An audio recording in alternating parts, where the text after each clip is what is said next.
As part of the strategy series on our website, let's answer the question of how do we effectively execute our strategy?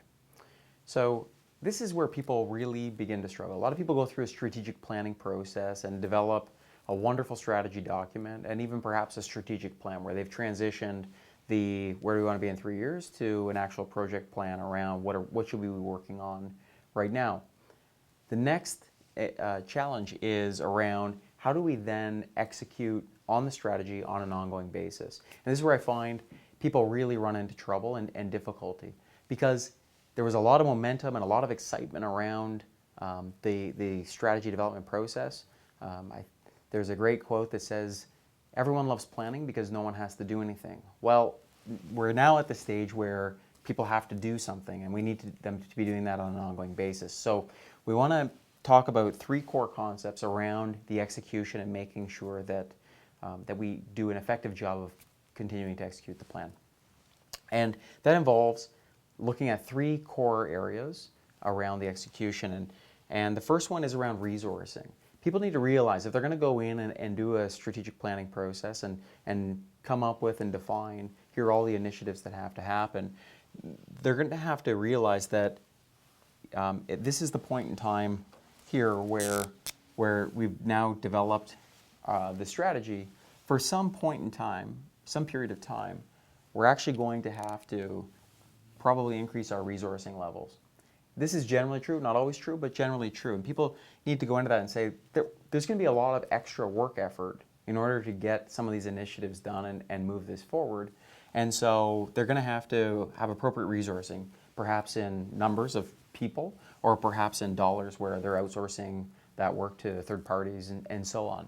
But I think people need to go into strategy development eyes wide open and realizing that this is probably going to be the case. The next one that's absolutely critical is around the communication of the strategy. And where we find that strategy often fails is people go through this wonderful process, they get the great document, and then there's a lack of communication with the overall teams and lack of overall alignment with an overall organization around what that strategy is, or what that vision is, and the key areas that need to be focused on and the key activities that have to happen in order to drive the organization to that defined vision. And they say that if you've communicated something to the point where you feel you've communicated enough, you probably need to communicate it 10 times more than that. So, and we see this over and over again when we do surveys within organizations with executives around how clearly they believe that they're communicating the message, and them saying, yep, we feel like we've definitely communicated that really well, and then doing the same survey with their teams and saying, how clear do you think the organizational direction is? How clearly are the executive teams communicating that to you?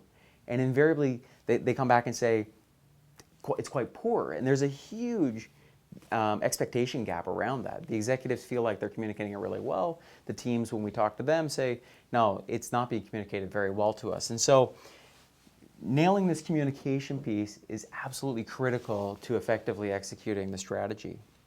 We want to make sure that, I'm using the word cascade, so you can imagine a waterfall type approach to, at the highest level, that you're then cascading a message down, an appropriate message down to the next level, and then that next level is cascading that message on to the level below them in the organization, and so on and so forth, and that whatever we've come up with around our strategy, our direction, and the key things we need to focus on, that is being cascaded out across the organization.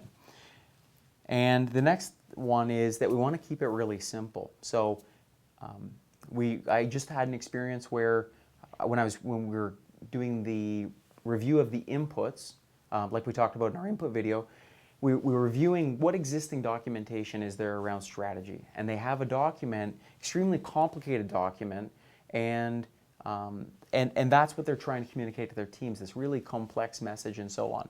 I think, especially as it's cascading out further and further from the executive team, further away from the executive team, we need to make sure it's a simple message. People understand and intuitively get what it is that's trying to be achieved. And And we need to be repetitive. As I said, once you're at the point where you think you've communicated enough, you probably need to do it 10 times more.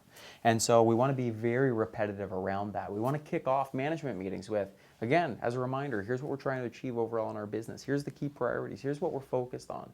Just to level set everybody. And then begin with your meeting. And so we want to incorporate the strategy and the message over and over again into our messaging. And we're going to want to do that through multiple mediums as well. So you're doing that through email communication. You're kicking off meetings with that. It's included in your e-newsletters.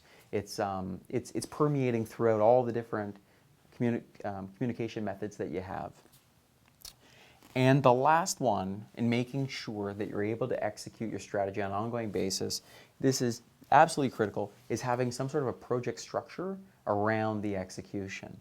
And so we're going to do that at 3 levels. Number 1 is on a tactical basis. You're going to review perhaps every week or perhaps every month on a very tactical level, back related to our Vision Transformer project plan that we talked about in a previous video. Are people delivering on their accountabilities? We said these people needed to do these things in the project plan, and the tactical review is to say, yes, they're doing them, no, they're not doing them. And we probably also want to review some KPIs and some metrics around, yes, we're getting the results we anticipated we would get, or we're not getting the results that we anticipated. And the second one is strategic. So perhaps on a quarterly basis, we're going to have a longer meeting, which is where you're able to talk about maybe 2, maybe 3, that's it, really strategic issues. So this is bigger picture stuff. So it has a very different flair than the tactical review. And it's at the next level up and looking at, hey, we're working on this initiative. Is it still right? Are we doing the right things? Is it resourced properly? And so on, and spending some longer time period on fewer topics and doing that strategic review. And then lastly, we want to make sure on an annual basis we're doing a management review, which says, are the systems and processes and things that we're putting in place actually adequate and effective? Are they working, and are they delivering the results that we anticipated? We've spent a year doing a bunch of stuff. Is it working? And then also your update of your strategy. So on an annual basis, you want to make sure you're going through and revising the strategy and updating the strategy. And I always like people to think of it that way. Defining your strategy, it's not a finite and fixed thing. It's always going to be evolving and changing. The world's changing probably faster than ever. So on an ongoing basis, on an annual basis, we want to make sure that we're then updating that strategy. So again, 3 keys to strategy execution as part of our strategy series. Thank you very much for watching. I'm Brad Pickering, President and Founder of Innovate Advisory, and I look forward to working with you in the future.